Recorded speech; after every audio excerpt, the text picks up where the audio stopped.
Selamat pagi, Shalom Bapak Ibu Saudara-saudari yang dikasih Tuhan di seluruh Indonesia. Salam jumpa kembali dengan saya Maria Kaismetan dari podcast Terima Kasih Tuhan. Hari ini kita akan sama-sama terberkati.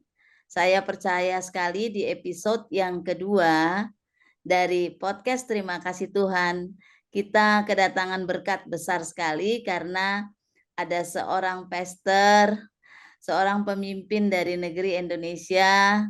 Beliau juga bersama beberapa pemimpin lainnya bagaimana memimpin bangsa kita untuk kegerakan doa di Indonesia bahkan sampai ke seluruh dunia. Dan saya sangat terberkati karena dengan keajaiban Tuhan pagi hari ini kita terberkati dengan hadirnya Bapak Tony Mulia. Dan saya mengucapkan terima kasih sekali lagi buat Pak Tony untuk kehadirannya. Selamat pagi Pak Tony. Sehat Pagi, Pak? Bu. Terima kasih ya Pak Gitu. sudah hadir di podcast Terima Kasih Tuhan. Seperti apa yang kita semua tahu bahwa ada banyak kali kita menghadapi berbagai macam persoalan, baik itu tekanan hidup, baik itu tentang masalah di pekerjaan, baik itu tentang hubungan dan lain sebagainya. Dan hal itu kadang-kadang membuat kita sangat kesulitan, baik secara emosional, baik secara spiritual. Seringkali kita ada di sudut daripada kehidupan ini dan kita merasa kita sendiri. Lalu kita pikir bahwa di mana Tuhan? Dan persoalan ini seperti tidak pernah selesai-selesai.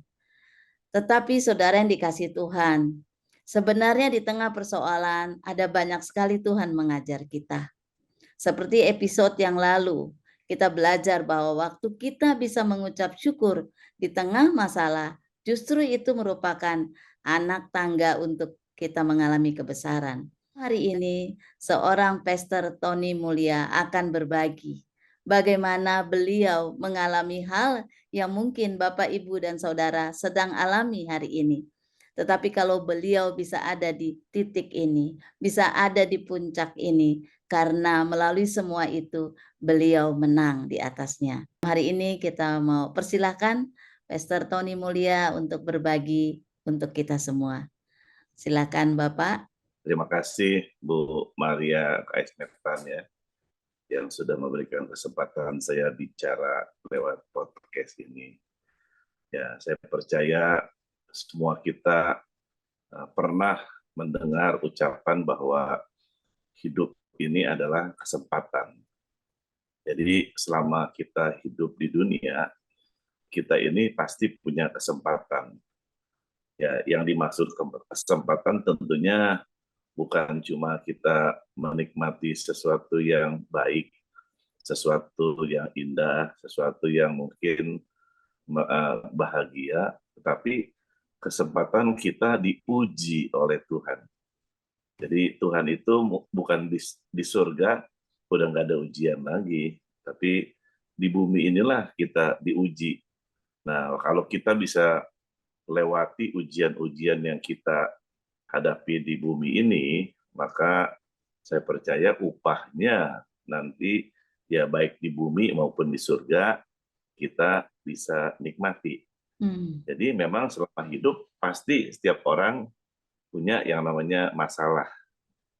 Kalau orang hidup tanpa masalah, itu kalau di Jakarta adanya di Pondok Rangon. Apa tuh Pak? Tahu? Pondok Rangon itu tempat peristirahatan. Di Jakarta di dekat Cibubur situ, orang yang udah nggak punya masalah, nggak punya persoalan, pasti di Pondok Rangon, di peristirahatan. Tapi selama hidup pasti kita dihadapkan dengan banyak masalah. Tapi percaya lewat masalah-masalah yang Tuhan izinkan terjadi, pasti Tuhan punya rencana. Tuhan tidak akan mengizinkan masalah terjadi dalam hidup kita kalau dia nggak punya rencana yang indah buat kita. Kalau misalnya dia tahu kita anaknya, kalau diizinkan terjadi, pasti ada rencana Tuhan dalam hidup kita. Dalam kitab Ayub, pasal 23 Ya. ayat yang ke-10 mengatakan begini, karena ia tahu jalan hidupku, seandainya ia menguji aku akan timbul seperti emas. Wow. Jadi Tuhan tahu jalan hidup kita, kemana, gimana, Hmm. akan kemana. Dan dikatakan kalau dia uji kita, kita pasti akan timbul, ya dikatakan seperti emas. Mhm. Ya artinya lewat ujian-ujian itu, saya meyakini bahwa yang dimaksud Tuhan, kita akan keluar seperti emas yang murni ya. Ya. Kalau saya tahu untuk mendapatkan emas yang murni itu, emas yang banyak kotorannya, emas yang mungkin baru digali dari penambangan, itu Ya. harus dipanaskan sekian derajat. Setelah dipanaskan sekian derajat, cair, dan kotoran-kotorannya akan naik ke atas. Hmm. Nah, kotoran yang naik ke atas itu disebut dengan sanga. Sanga. Nah, Hmm. itu harus diangkat, lalu dibuang.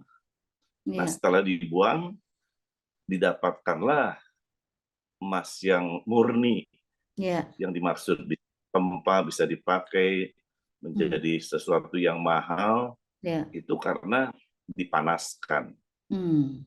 Ya, nggak beda dengan hidup ini, kadang-kadang hati kita dibikin panas juga karena masalah Hmm. Ya. dari tempat dipanasi dan sebagainya. Tapi ya maksud Tuhan kalau kita diuji seperti itu, kalau kita lihat ada kotoran, kita masih marah, masih ngedumel, atau kita belum puas, itu harus Ya. dibuang. Ya. Kita percaya kalau kita memang sudah teruji, kalau memang kita sudah nggak ada lagi kotoran dari mulut kita, pasti ucapannya seperti ucapan syukur. Lewat masalah Hmm. apapun, ya Hmm. kita tetap percaya bahwa Tuhan itu baik. Saya kasih Amin. contoh. Ya. Saya nih lahir dari keluarga yang ya fatherless dan motherless ya. Hmm. Orang tua saya kebetulan nggak serumah Hmm. sampai saya dewasa gitu. Jadi saya orang yang broken home. Ya. Nah karena saya orang yang broken home, ya hidup saya juga nggak karu-karuan, penuh dengan kepahitan, Ya. emosional, banyak hal-hal yang negatif lah Ya. terjadi hidup saya. Hmm. Jadi kalau makin saya dari kecil sampai besar, jadi Ya. kalau misalnya ada orang cepat bereaksi, kalau Ya. orang singgung saya bisa marah, bisa emosi, Hmm. karena mungkin luapan dari emosi saya yang seperti demikian, karena hidup nggak pernah diajar yang baik. Ya. Nah, jadi kalau misalnya saya ada orang ajak berantem, saya langsung berantem, nggak Hmm. pusing lagi. Babak Hmm. belur pun biarin aja gitu. Yang Hmm. penting bisa berantem. Hmm. Nah, itu sebelum saya tentunya kenal Kristus, sebelum saya hidup dalam Tuhan. Ya, terus berjalan untuk membuat emosi saya eh, nggak nggak keluar itu memang sulit, selalu keluar Ya. sampai lulus SMA, kuliah pun masih seperti itu. Naik Hmm. motor juga mau, ya pokoknya kalau naik motor pun maunya saya menang, Hmm. lalu ya tabrak kalau perlu gimana. Itu saya rasakan sebelum saya mengenal Kristus. Ya. Tapi setelah saya mengenal Kristus, saya percaya dengan Tuhan, bahwa Tuhan turut bekerja dalam segala sesuatu untuk mendatangkan kebaikan, Ya.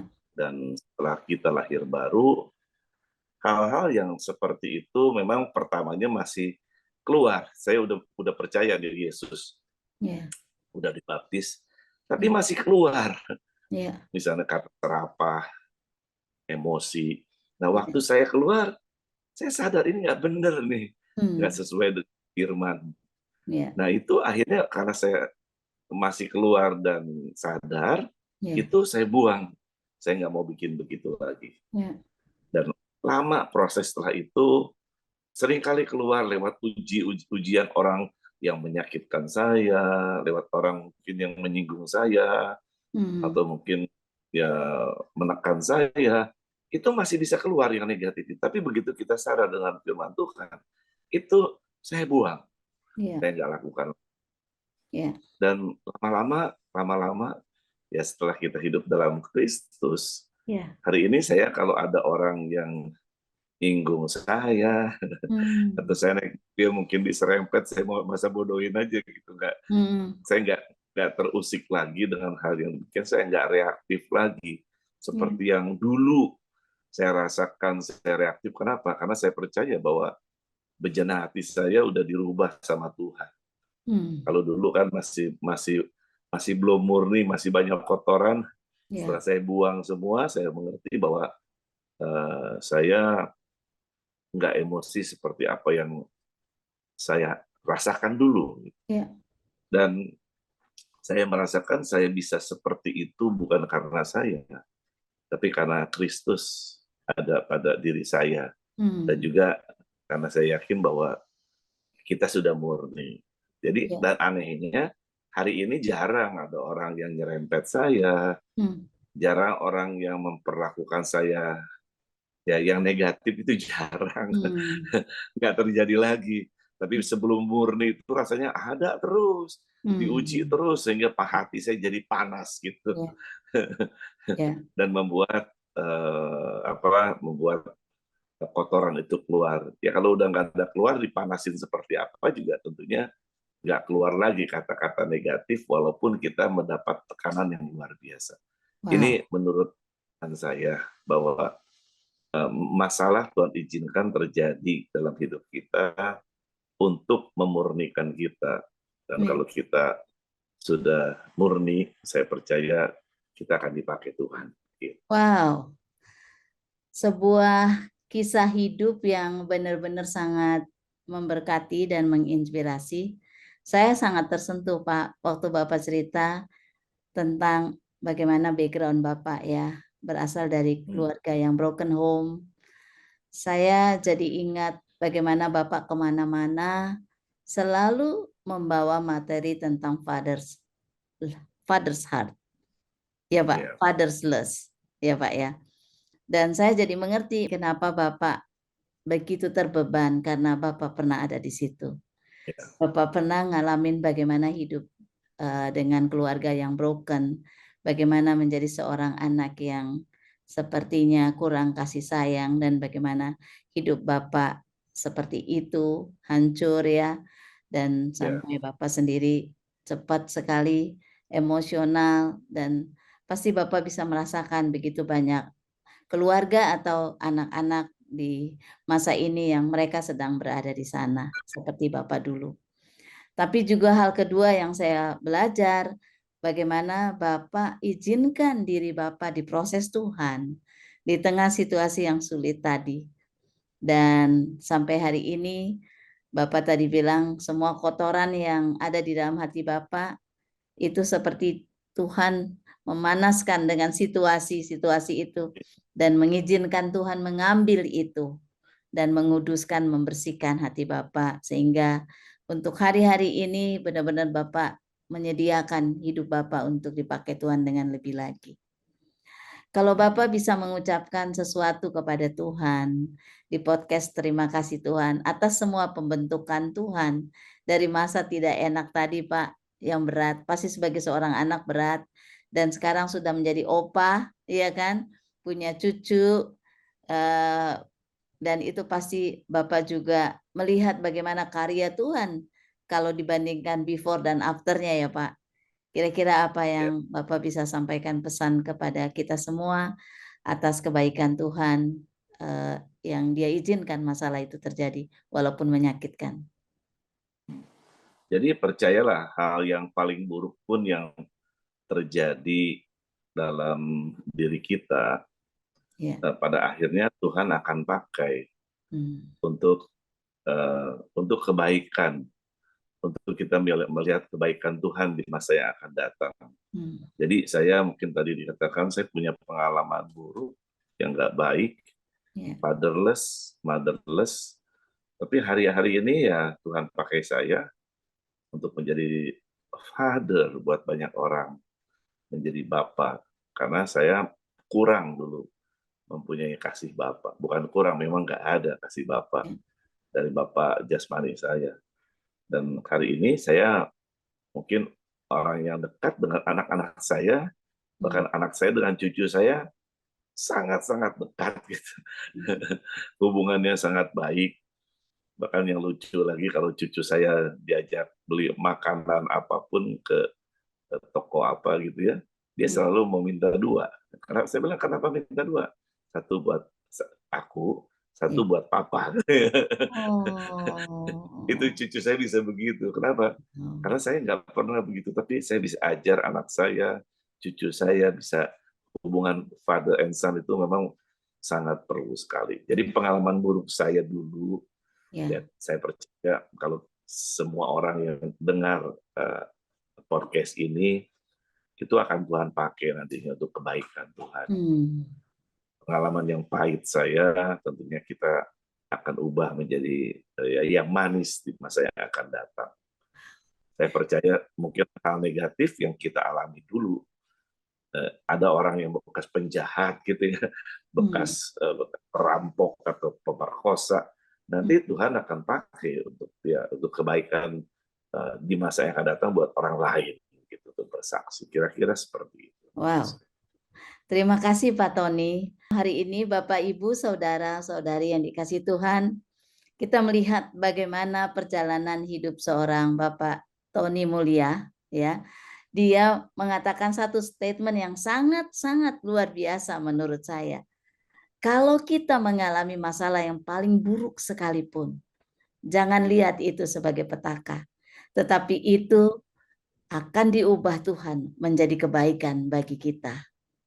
Jadi kalau hari ini Bapak, Ibu, saudara-saudari sedang mengalami hal yang mungkin di situasi yang titik nadir terendah. Mungkin Bapak Ibu merasa, aku sebenarnya udah nggak sanggup lagi dan masalah ini terlalu berat dan Bapak Ibu seolah-olah putus asa. Bahkan mungkin merasa orang paling malang di dunia. Dengar baik Bapak Ibu Saudara yang dikasih Tuhan, Anda tidak sendiri. Kita semua telah dikuatkan bahwa hal buruk yang kita hadapi, yang kita sedang alami, Tuhan akan ubah itu menjadi kebaikan. Asalkan kita mau untuk diproses oleh Tuhan. Memang kelihatannya sakit, tetapi pada waktu kita tersedia semua kotoran, semua hal yang gak berkenan, semua hal yang mungkin Tuhan lagi mau bereskan, kita izinkan untuk Tuhan bekerja di dalamnya.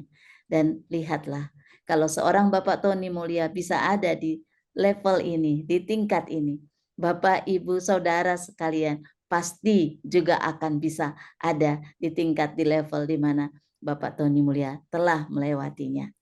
Hari ini kami mau menguatkan Bapak Ibu Saudara sekalian dan menantang jangan putus asa. Tapi bahagialah karena masalah yang Anda sedang hadapi sedang dirajut oleh Tuhan mendatangkan kebaikan. Hari ini Bapak Tony Mulia akan berdoa untuk kita semua, akan melepaskan berkat untuk kita semua, supaya kita semua bisa ngalamin bagaimana Tuhan memberikan kepada kita jalan keluar atas persoalan yang kita hadapi sehingga satu saat kita bisa berkata, terima kasih Tuhan. Baik, saya akan berdoa ya. Bapak di surga, terima kasih buat waktu dan kesempatan kami boleh berjumpa lewat podcast ini.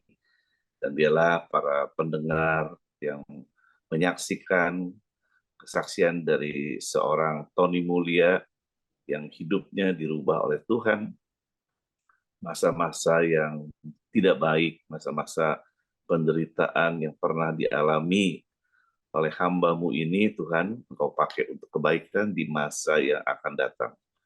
Dan hamba berdoa untuk semua yang mendengar dan menyaksikan video ini, mungkin mereka punya masalah, punya persoalan yang terlalu berat, mungkin sangat berat, tapi kami percaya Tuhan, Engkau tetap tidak meninggalkan mereka, Engkau tidak membiarkan mereka.